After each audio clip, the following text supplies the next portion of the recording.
ready? Yep. Okay. We were talking about the meeting at the school, and I think the jury's heard a lot about that meeting, okay? So I'm going to fast forward.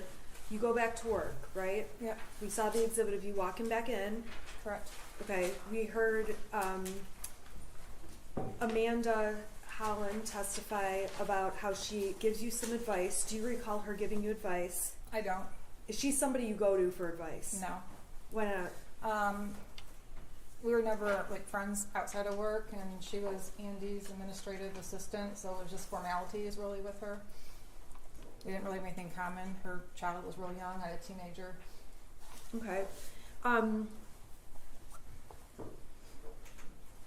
All right, I want to go to the time where you heard there was an open shooter. The jury's already heard how you heard about that, okay? And we know you got in your car, you drove up to Oxford, right? Correct. Okay. We heard about the description of that caravan. Did you see that caravan? Yeah, I joined it. It's a black SUV, and that was my fastest way to get to the school. Okay, so you actually were a part of that with all the law enforcement officers all headed up. Yep, I just kind of jumped in. What is that, Lapeer Road? It started on 75. I work at Square Lake and Telegraph, so I got 75 from Square Lake there. And it was well before the M24 exit. I would say about a quarter of a mile. The tractor was backed up. Okay. Now, you sent a text, and if you need to see it, let me know. You sent a text to your son that says, "You can talk to us." Why did you send him that? After I left the meeting, I knew that he was sad about things, and I just wanted to let him know that he can talk to us about anything. Just wanted to make sure I opened that door. Just let him know that we're there for him. We love him. Okay, and he said he loved you. Do you recall that? I do. Okay, was there anything unusual about that? Yeah, he's at that age where it was hard to get I love yous back out of him. For me to open my text and just see him randomly saying I love you was abnormal for him. Okay. Did you think anything at that point? No, not right at that point. I think I said text back I love you too. I don't remember. I believe I did. Yeah. Okay. And later in the thread, you say, don't do it. So when you hear there's an open shooter at the school, I want to know in your mind, what do you believe is happening? Well, my husband had called me when I was still at work, and he said there's an active shooter at Oxford High School, and I can't get a hold of Ethan. And that's when I opened my phone and I saw the I love you text. And then I texted him, are you okay? In the process of it, I was getting my stuff and running out the door, letting my boss know that I had to go to my son's school. It was on 75 when I was trying to get to the exit that my husband called me and he asked me where I hid the bullets, and I told him, and then he said the gun is missing. So instantly, I'm like, oh my gosh, he's got the gun. I didn't actually think he was at the school shooting it. I thought maybe he walked home and got the gun and was in the field by the school. I didn't imagine my son actually going into a school and shooting. And then when we got more updates, I was like, oh my gosh, he's a school shooter. He's going to kill himself, because in my mind, that's what school shooters have done. They've killed themselves after. So I yelled in my talk to text, Ethan, don't do it, because I thought he was going to kill himself. At that point, did you think Ethan had killed anyone? No, I didn't even think he shot anyone at that point. Well, that was going to be my next question. Did you believe he injured anyone or shot anyone, did anything? No. I thought he was going to kill himself. Okay. So you find out the gun's missing, so you do think he's got the gun, but is going to turn it on himself. Right. Okay. So where did you, at that point you went to the substation? I think we saw the video. Yeah, my husband had called me when I got close to the house, and he said the substation just called and they want us to come down there. They have my son. And so I picked him up on the way, and we drove to the substation together. When you say picked him up, picked who up? The my son was in custody, basically, the Right, substation. so who did you pick I up? picked up my husband, sorry. Okay, you picked up James. Okay, what was going through your mind at this point, going from picking James up to the substation? I don't know. I asked my husband, I was like, is he alive? And he said, oh no, we're going down there. I didn't really know what to think. I was kind of it was kind of hazy. It was kind of, everything was a little surreal. I still didn't believe that he actually shot anybody or was in the school. I just knew that there was gunfire. I didn't know the extent of it at all. So when you're at the substation, did you asked them about fatalities? We saw it on there. That wasn't at the subs. Oh yeah, I did. Okay, but you didn't get an answer, right? No. At that point, were you thinking that anyone was injured or that anyone was hurt? He did say there was injuries, and at that point, my mind went to, we can handle injuries. We can handle injuries. I went into kind of like go mode, like what do we have to do? My son's arrested. I did not think there would be any fatalities. You didn't think there would be any injuries? No, I didn't think there would be injuries. I didn't think there'd be anything, but I just went into that mode, like we can handle injuries, and we can figure this out and go from there. Okay. We saw the interview at the substation. Yes. I'm not going to go through all that with you, okay? After that, you go to your house. Is that correct? Correct. And the next thing, police are at your door. We were at the house for a minute, and we were putting some hot water on the oven, on the stove. My husband walked out back to the side of the house. I saw him walk towards the end of the driveway through my kitchen window. I was sitting in my kitchen on my phone talking to my dad, and I realized my husband was gone for a little bit longer. I didn't see him walk back, so I walked out the front door of my house. And what'd you see? There was a bunch of officers with guns drawn on me. Have you ever been in that position before? No, I have not. What did you think when that happened? I don't know. I remember just dropping my phone and putting my hands up and then being handcuffed. It all happened so fast. It was shocking. Okay, we saw you sit in the car with James with the handcuffs, right? Correct. So we don't need to go through all that. No. After that, we saw a video where you're sitting in the car and you talk to police for a long time. There's a lot of long pauses in it, right? Right. Okay. I'm not going to go through that whole video right now, okay? But if there's something you need, you can let me know. During the substation meeting, while you're with Joe Bryan, Judge, this is direct examination. I'm What, where, I'm when, what asking a happened? question. I'm just putting us in a space. I'm going to ask a non-leading question. Okay. So we all can see that you are using your phone while you are speaking to law enforcement. I want to know what you're doing on your phone. It's not leading. What were you And the doing whole on your jury phone? can hear you constantly saying What were object. you doing on your phone? First I was looking for the paper to show the officer that was sitting next to me. The first one I pulled up, I couldn't get it to zoom in, so I had to search through my emails for the other one to get that pulled up. Once I got my phone back, I'm pretty sure I was going through the mass amount of text messages and Facebook messages I was receiving from family and friends asking if my son was okay, because at this point in time nobody knew anything. I was also messaging with my boss, who happens to be an attorney, trying to get his advice on what to do. I was on my phone, I'm not going to deny it. I was probably looking at text messages and Facebook messages and just trying to get updates on anything. Is that the same or different when you're in the back of the patrol car? What do you mean? There's a point where you're in the patrol car by yourself. Right. Okay, you've got your phone. Tell us what you're doing on your phone at that point. I know I was messaging with my dad a lot because I had dropped the phone when I was talking to him and I got arrested, so I was filling him in what was going on. I was also messaging immediate family members and close friends that my son was okay, but he was the shooter. So that's mainly what I was doing. What was your state of mind like at that time? I don't know. I was It was pretty numb. I didn't really believe. I had a hard time. I don't know. I was numb. I didn't really believe like everything was happening the way it was. It was surreal. My mind was in all different places.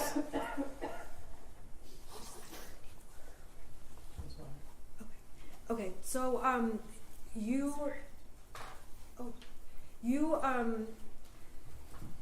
when did you find out there were fatalities? In the back of the car when I was by myself, and I asked the officer, and he told me there was 4 fatalities. That's on the video. Yes.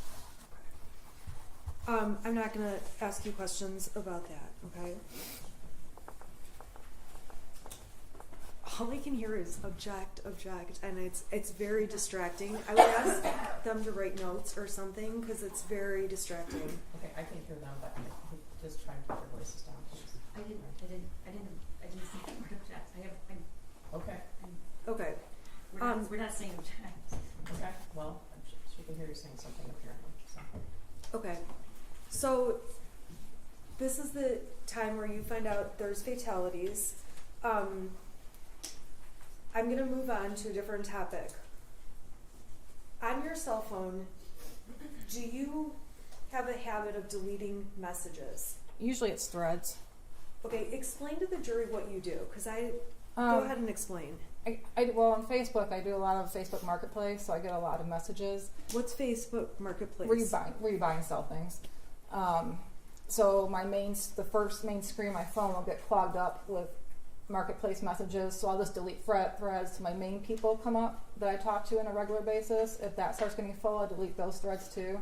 Same thing with text messages. I delete threads until the main people I talk to are up on the main screen, so I don't have to scroll down to find them. Okay, so is that a habit that you started that day, that month? When did you start doing this deleting texts thing? Pretty much when I got a cell phone. I've always done that. Okay. Did you go out of your way, in this case, to delete like certain messages? Not intentionally, no. And so when there's a message they say you deleted that indicates the gun was locked, do you recall deleting that message? No, I completely forgot I sent that message. Or unsending it, I'm sorry. No, I don't remember. Okay, there's another message that is unsent talking about we did everything right, that kind of thing. Do you recall unsending that message? No. Okay. So when law enforcement got found that there was a lot of deleted content, does that surprise you in any way? No. And you don't dispute, you've seen a lot of text message threads that have been admitted, and you agree those were a lot of the messages going on, is that right? Right. And a lot of those are what were deleted. Correct. Okay. So after you're interviewed, there was a point where the police tell you and James you guys need to leave the house, is that right? Yes. Where did you guys go? We went up to the first time we ended up going to the Holiday Inn Express and sitting in the parking lot trying to figure out what was going on, waiting for them to call us. Was there a point you had to go back to the house? Yes, they called us to come back to the house. Did you know why you're going back? They told us that the search was over and they just wanted us to come back to the house. Okay, so when you got back to the house, what happened? We went into the house and then the detective asked for our cell phones. And were you reluctant about giving over your cell phone? Yes, I was. Okay, why is that? Sounds bad, but my life is in my cell phone, my contacts are in my cell phone, everything I need is in my cell phone. I don't memorize phone numbers, I have an emergency going on, and they're taking my only means of contact away from me. Okay, there was a suggestion to go get burner phones or track phones, prepaid phones. Correct. Did you do that? Yes, we did. Okay, so there was evidence, you went to Walmart in Lapeer, does that sound right? Yep. And we saw the receipts. There's been a lot of text messages about threats. Tell the jury about what you were receiving. We were receiving so many threats on let me back up. On our new track phones, in my Facebook Messenger, there was a ton of threats. I wasn't getting text threats on my new track phone, wasn't my number, but my Facebook Messenger was blowing up with threats. Once I got into my email account, that was blowing up with threats. People found my realtor.com profile that I hadn't had for years and were sending me messages through that. I had people sending me screenshots of text threats they found that I didn't know about. How were you feeling at this point? I was feeling pretty scared. Okay, scared of what? Well, scared that somebody might hurt us. Okay. At that point, did you ever go back home? This is the first time, right? I'm talking after you bought the track. Oh, phones. no, we went to the hotel in Lapeer. Okay. So you go to the hotel in Lapeer, and then how long did you stay there? Just one night, Okay, so that was the night of the 30th. the 30th. Okay. What did you do on the 1st? We woke up. I knew I had to make arrangements. I had a senior dog and 2 cats still at the house. I didn't know what to do with. My neighbor was sending me updates, letting me know that there was still media around my house, that my house had multiple random pizza deliveries that people were calling in. So I had to get dog food for our dog, and I met her at the actually in the church parking lot behind Red Naps that afternoon to give her the food. Okay, and I believe that we've heard about that and saw the GPS stuff. Did you go to any banks? Not on that day. Okay, did you go anytime that week? Yes. All right, why were you going to banks? When all this unfolded and we found out that it was my son that was a shooter, I get a lot of advice from my dad. My dad's been involved in some civil suits before. He told me that there's probably going to be a lot of lawsuits, and they're going to try to take your assets. And I didn't really have any assets. The bank owned my house, the bank owned my cars, and all I had was the cash in my bank. And he said they could freeze your account. So I went and withdrew money from my account. My dad also deposited extra money in my account during that time to give to us, help us retain a lawyer, which I withdrew as well. Okay, so you withdrew that money. Did you withdraw anything from an account that had Ethan's name on it? We transferred money from that savings account to our account. Okay, explain that account. I know it says Ethan's name on it. Is anyone else listed on the account? No, it's a Simply Kids savings account through Flagstar Bank. So he opened it with $200. I don't think he really had any more than $100 left after things he wanted to buy, but I transfer money from my check into that account, so we kind of use it as a savings account too. Okay, did you leave any money in that account? If we did, it was very little. Okay. On December 1st, we heard testimony already that your son was charged. You watched online. Is that accurate? Correct. Okay. We heard on the 1st, did you guys stay at the hotel in Lapeer, or did you go somewhere else? No, we went to the extended stay in Auburn Hills. Okay. Why is that?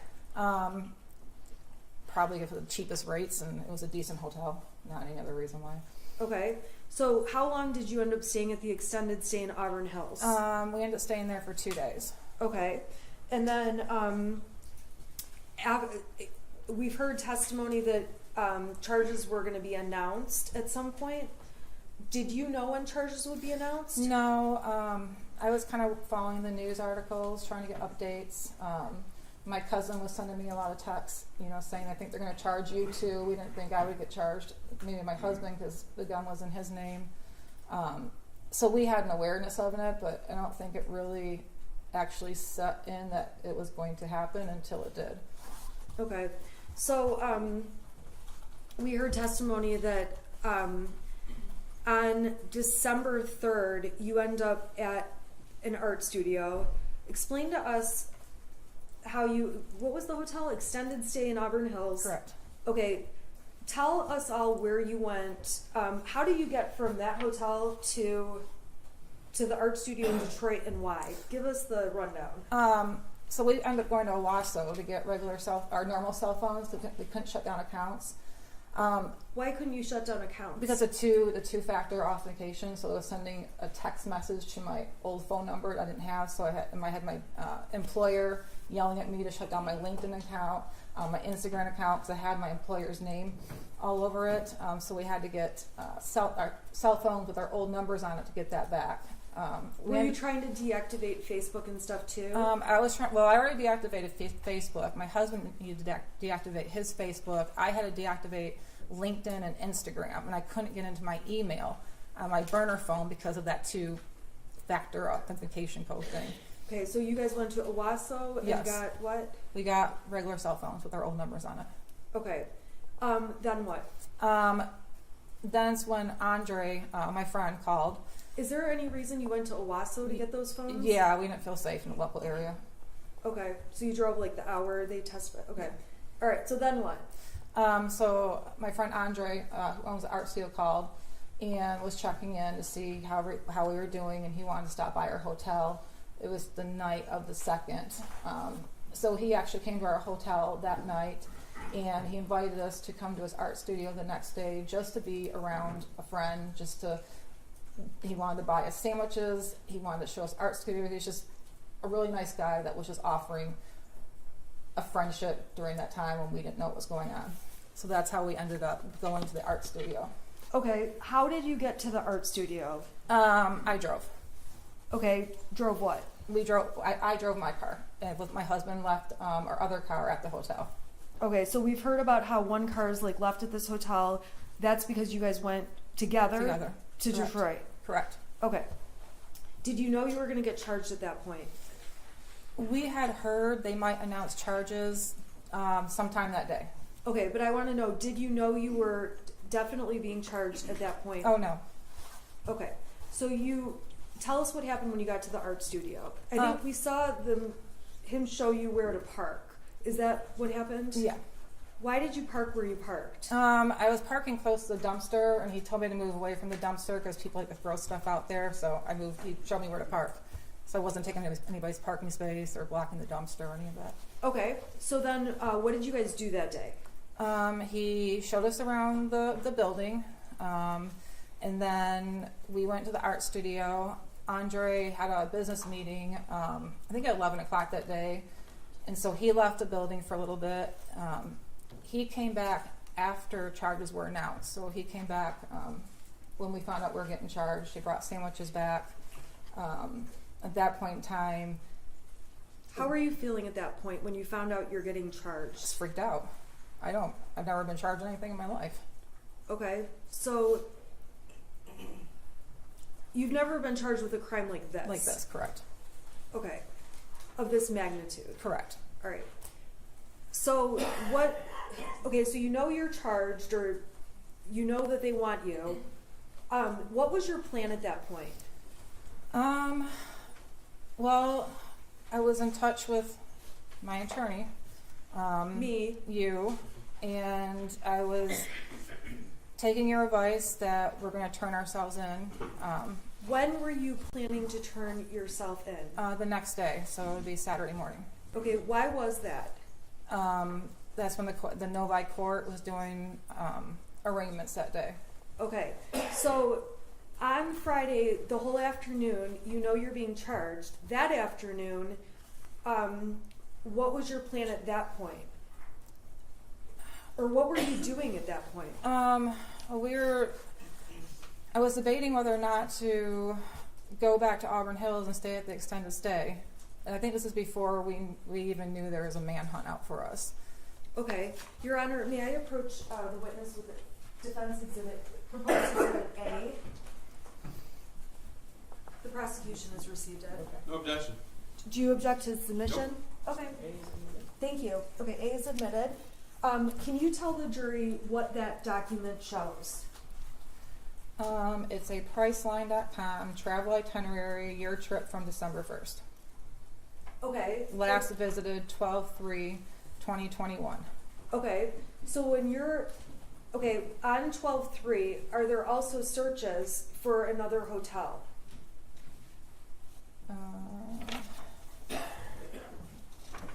I think so.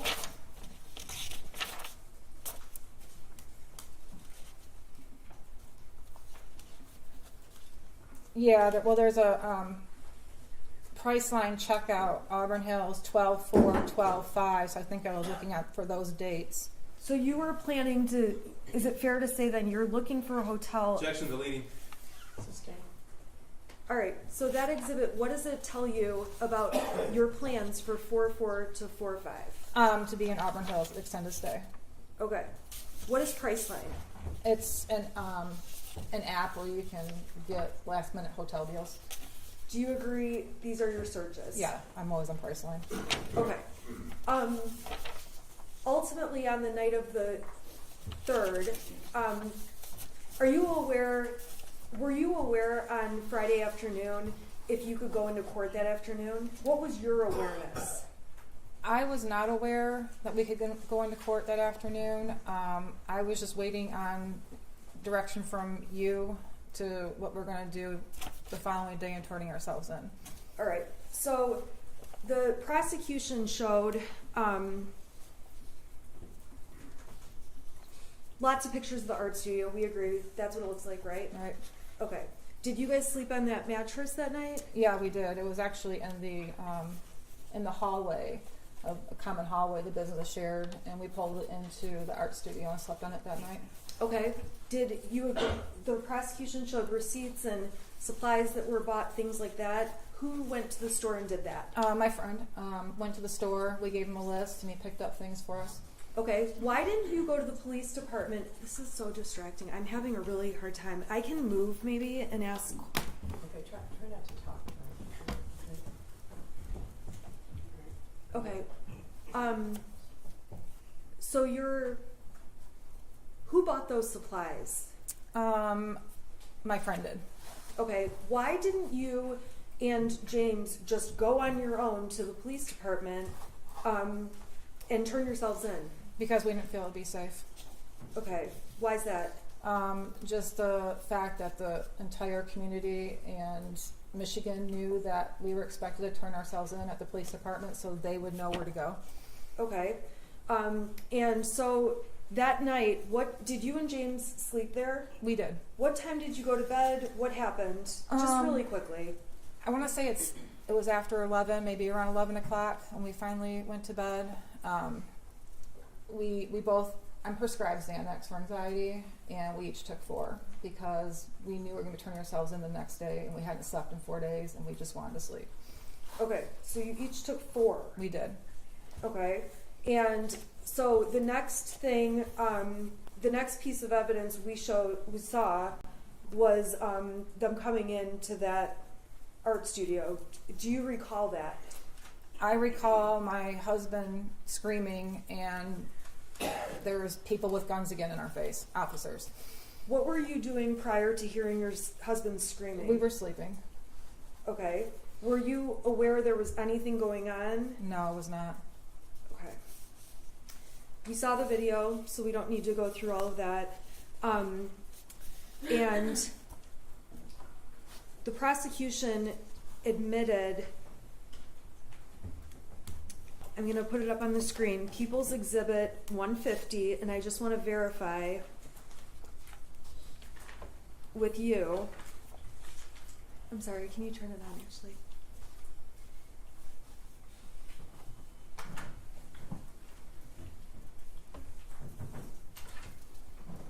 Okay, do you see it on your screen? I do. Okay, what is that? That's an alarm I set for the next morning. For Saturday morning? For Saturday morning, correct. Okay, do you recall why you set it for 6:30, 6:45? Is there 2 alarms or 1? Yeah, there's 2. Okay, why did you set those alarms? Because we were going to wake up and drive to the Novi courthouse and meet you there by 8:30. Okay, and what was your plan there? What was going to be your plan when you got to Novi? We were going to be arraigned. Okay, now,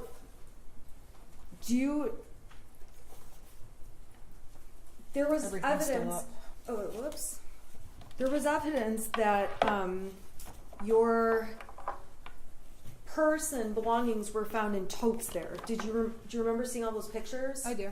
Okay, tell the jury why those were your purse and personal effects were in those bins. I didn't know if we were going to jail. I didn't know if we were going to be bonded out. I didn't know what was going to happen. So I had told my friend where I left my purse and my backpack, where I did have pretty much all my money in it, to grab those the next day, or when he's at the studio. He's not usually there in the weekend. So I put them in the totes just for extra precaution.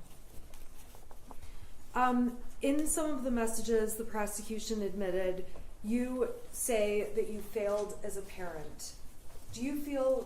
Are you a failure as a parent? I don't think I'm a failure as a parent, but at that time, I guess I felt bad that Ethan was sad at those things, and I guess I don't know, I just felt like I failed somewhere. I don't really know how to describe it. It's just that point in time, I just kind of felt like somewhere I failed. Do you believe there was anything, do you believe that you knew or had reason to know your son was a danger to anyone else? No. As a parent, you spend your whole life trying to protect your child from other dangers. You never would think you have to protect your child from harming somebody else. That's what blew my mind. That was the hardest thing I had to stomach, is that my child harmed and killed other people. Do you believe there were things you were thinking at the time, I should do this, but I'm not doing it? Do you look back and think that? No, I don't. I mean, of course I look back after this all happened, and I've asked myself if I would have done anything differently, and I wouldn't have. If you could change what happened, would you? Oh, absolutely. I wish he would have killed us instead. Over the last 26 months, has this been stressful for you? It's been very stressful. Yes, Have you had a range of emotions? I've had a lot of emotions.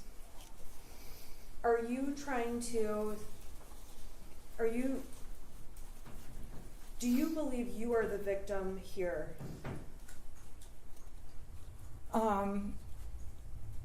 I don't want to say that I'm a victim, because I do not want to disrespect those families that truly are the victims on this. But we did lose a lot. Okay. You've lost everything. We did.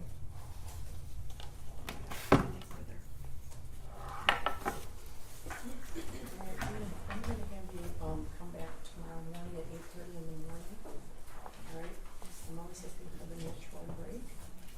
I need to instruct you, during the trial, do not read, listen to, or watch any news reports about the case. Under the law, the evidence you must consider to decide the case must meet certain standards. For example, witnesses must swear to tell the truth, and the lawyers must be able to cross-examine them. Because news reports do not have to meet these standards, they could give you incorrect or misleading information that might unfairly favor one side. So to be fair to both sides, you must follow this instruction. Do not go on social media, do not post, do not go on Facebook, do not do research, do not discuss the case with anyone, do not watch the news, do not read a newspaper. You guys have been really great, and we appreciate it. All right, so I'll see you tomorrow at 8:30. All rise for the jury.